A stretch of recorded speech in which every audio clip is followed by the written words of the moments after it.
The Mickey Cobras formed in the year 1954 on Chicago's west side on the corner of Roosevelt and Maxwell.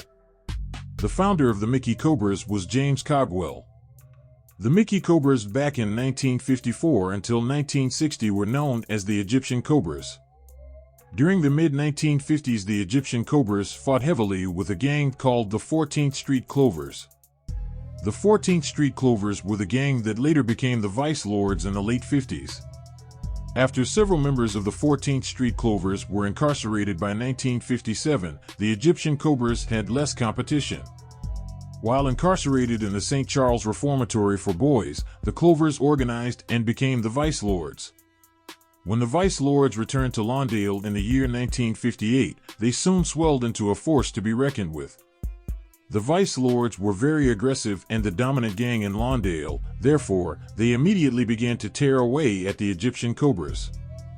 By the year 1960, the Vice Lords had swelled in such large numbers that there was no room for Egyptian Cobras, and they evacuated to the south side of Chicago. They relocated to the Woodlawn community to start a new beginning after they learned from their mistakes against the Vice Lords. They even changed their name to the Egyptian King Cobras, which is no relation to the Black King Cobras headed by Jerome Shorty of the Black Disciples.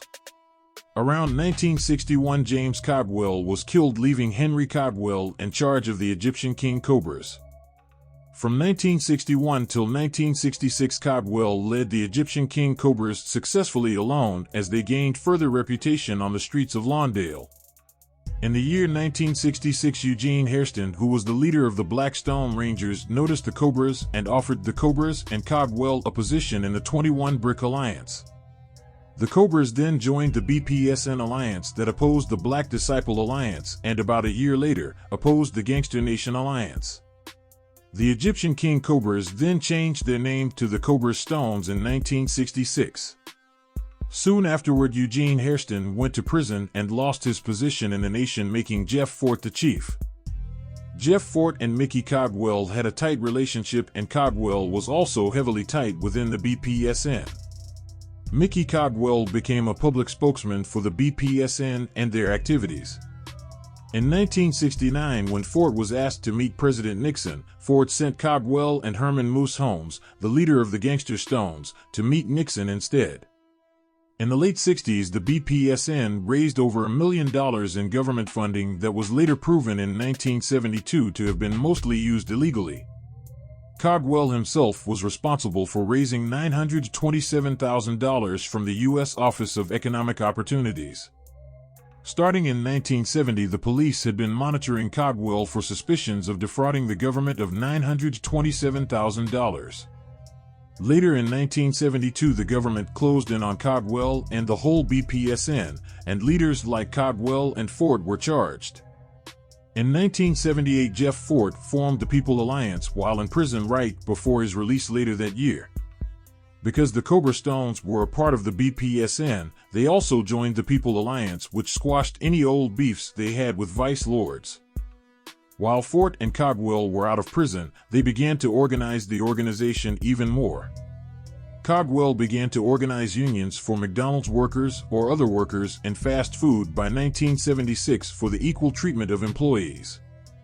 In the process, it was said that Cogwell was working in organized crime territory, which may have caused problems for the BPSN. Cogwell also wanted to steer the BPSN towards political activity, and Fort did not want to go that direction yet. These two reasons could be why Cogwell was killed.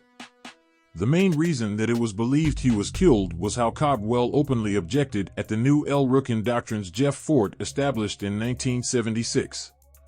No one was allowed to oppose the new El Rukn name and Islamic doctrines, and it was said that Cogwell openly said he would at the meeting. The penalty for such an action was death. Even though Cogwell spoke out against this, the MCs ended adopting Islamic doctrines anyway. On February 25, 1977, Mickey Cogwell was killed by unknown assailants. The Cobra Stones blamed the El Rukns for killing him and said Jeff Fort ordered the hit that caused a war between the El Rukns and the Cobras. In order to honor Cogwell, the Cobra Stones changed their name to the Mickey Cobras. In 1977, Theodis Clark Emperor became the new leader of the MCN. Throughout the rest of the 1970s and all throughout the 80s and 90s, the Mickey Cobras held down a very strong presence in the Cabrini Green housing projects and the Dearborn homes. During the 1980s, the MCs successfully split off on their own, completely independent from the El Rookins, only being tied through Shaky People Nation alliance ties. The MCs soon rose to organized crime status and were considered a major part of the Black Mafia. By the early 90s, MC relations between Black P-Stones and conservative vice lords worsened. In some areas of the city, MCs can get along with vice lords and BPS, and others there is total war. The MCs, nevertheless, are bitter enemies of folk nation gangs, especially the Gangster Disciples. After several buildings have been demolished in the Robert Taylor homes, the MCs have relocated to such suburbs as Calumet Park, Bolingbrook, Kankakee, and Bloomington. Now MCs are both active in the city and the suburbs. In 2006, the MCs were severely crippled during a major drug bust on the corner of 28th and State Street.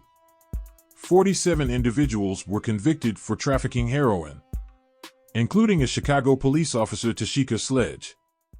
In 2006, Officer Tashika Minor was arrested in a drug investigation called Operation Snakebite, which targeted sales of deadly fentanyl-laced heroin in the Chicago Housing Authority's Dearborn Homes public housing complex on the south side. Minor, whose last name was Sledge then, was giving Mickey Cobra's leader Len Barksdale access to a police database to help him determine which members of the gang were under surveillance. Working for the Chicago Police Department, she had patrolled the Dearborn homes, where she began her relationship with Barksdale. She helped protect his drug operations in the complex, prosecutors said. At one point, Barksdale was stopped by the police while driving Minor's SUV, and they found her badge in the vehicle. Minor's lawyer told the judge she committed her crimes because she was blinded by love. Her mother, who is a former Chicago cop, and a lieutenant, Ricky Edwards, wrote letters to the court supporting her. "I consider Tashika to be intelligent, trustworthy, and loyal," Edwards wrote. "Although mistakes have been made, and who has not made one, I am confident Tashika will rebound and return far more to the community than she has lost." Edwards quit the department in 2012 after then police sup Gary McCarthy sought to fire him for failing to take a drug test. Minor, now 41, was sentenced to 10 months in federal prison in 2007 after pleading guilty to participating in a drug conspiracy.